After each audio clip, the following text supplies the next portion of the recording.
நம்ம சிவகார்த்திகேயனுக்கு ஏஆர் முருகதாஸ் டைரக்ஷன்ல வந்திருக்கக்கூடிய இந்த மதுராசி திரைப்படம் வந்து ஒரு பிக்கஸ்ட் டர்னிங் பாயிண்டா இருக்குமா இல்லையா? ஏன்னா நம்ம விஜய் சாருக்கு அவரோட கரியர்ல ஒரு பிக்கஸ்ட் டர்னிங் பாயிண்ட் கொடுத்த ஒரு படம் அப்படின்னா ஏஆர் முருகதாஸோட அந்த துப்பாக்கி திரைப்படம் தான். அந்த மாதிரி இந்த படம் அமைஞ்சிருக்கா இல்லையாங்கிறத டீட்டெயிலா பார்க்கலாம்.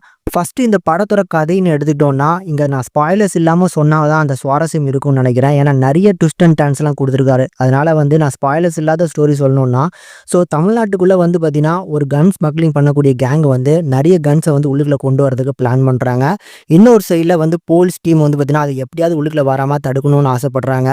இதுக்கு நடுவுல ஒரு காமன் மேனா வரக்கூடிய நம்ம சிவகார்த்திகேயன் வந்து எப்படி மாட்டிக்கிறாரு?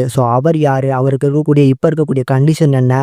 இதெல்லாமே வந்து பார்த்தீங்கன்னா, எப்படி ஹேண்டில் பண்ண போறாரு அப்படிங்கிறத எக்ஸ்பிளைன் பண்ணிக்கக்கூடிய படம் தான் இந்த மதராசி. நிஜமா சொல்றேன், இந்த படத்துல நீங்க வேற லெவல்ல ஒரு ஆக்ஷன் சம்பவத்தை எதிர்பார்க்கலாம் அப்படின்னே சொல்லலாம். சிவகார்த்திகேயனுக்கு இந்த படம் கண்டிப்பா ஒரு கரியர் குரோத் படமா கண்டிப்பா அமைஞ்சிருக்கு. ஏஆர் முருகதாஸ் படத்தை வந்து பார்த்தீங்கன்னா 2-3 மணி நேரம் வந்து பார்த்தீங்கன்னா எடுத்திருக்கிறாப்புல. ஆனா எங்கேயுமே வந்து பார்த்தீங்கன்னா அந்த லேக் அடிக்கிற மாதிரி இல்லாம சூப்பராகவே நகர்த்தி கொண்டு போயிருக்கிறாரு.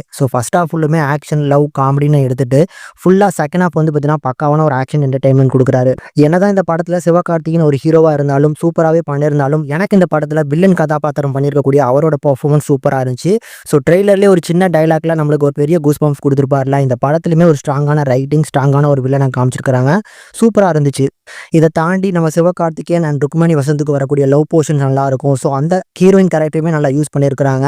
அண்ட் போலீஸை வரக்கூடிய பிஜு மேனன் சொல்லி நிறைய கேரக்டர்ஸ் நல்லாவே பண்ணியிருந்தாங்க. ஓவராலா பார்க்கும்போது நம்ம எதை எதிர்பார்த்தோமோ அதை கண்டிப்பா இந்த படம் ஃபுல்ஃபில் பண்ணிருக்கு அப்படின்னு தான் சொல்லலாம். அப்படி கடைசியா டெக்னிக்கல் சைடு வந்தோம் அப்படின்னா, ஃபர்ஸ்ட் வந்து நம்ம அனிருத்தோட பிஜிஎம்ஸ் சூப்பரா கம்போஸ் பண்ணியிருக்காரு. சாங்ஸுமே அருமையா வந்திருக்கு. அதர்வைஸ் வந்து பார்த்தீங்கன்னா ஸ்டன் போர்ஷன்ஸ், சினிமோட்டோகிராஃபிக் எல்லாமே அருமையா பண்ணி கொடுத்துருக்காங்க.